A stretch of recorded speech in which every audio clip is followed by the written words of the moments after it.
গছে বনে সেউজীয়া পাত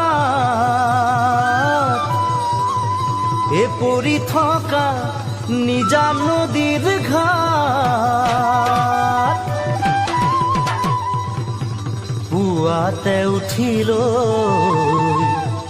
লাহনীখন কান্ধত লৈ অ নৱ গৰু গা ধুৱাবলৈ যাওঁ অ নৱ গৰু গা ধুৱাবলৈ যাওঁ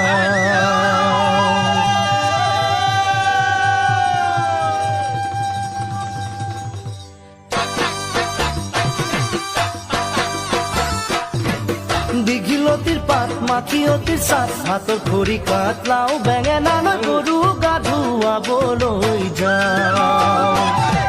দীঘলতিৰ পাত মাখিয়তিৰ চাট হাতৰ খৰি কাট লাও বেঙেনা গৰু গা ধুৱাবলৈ যাওঁ আজি গৰু বিহু ৰাজ্যৰ প্ৰতিজন অসমীয়াই আজি পুৱাই পালন কৰিছে গৰু বিহু চহৰৰ বিহু মেলাত হুঁচৰি গাবলৈ যাব দে লাগিব আজি আমাৰ গাঁৱৰ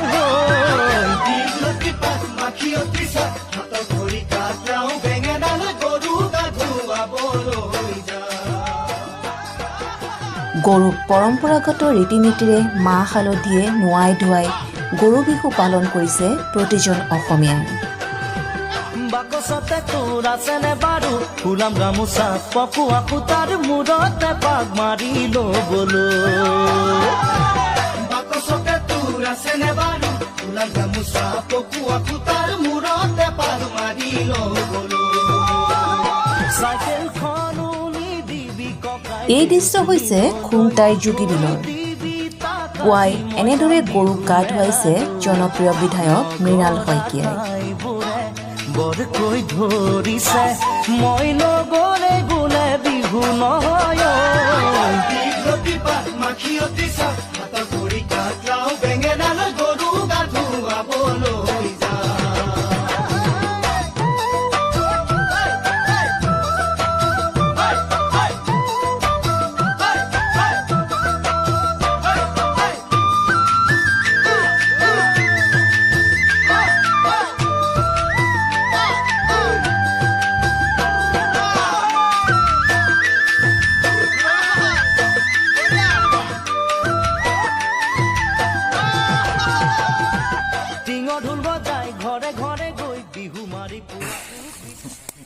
হয় আজি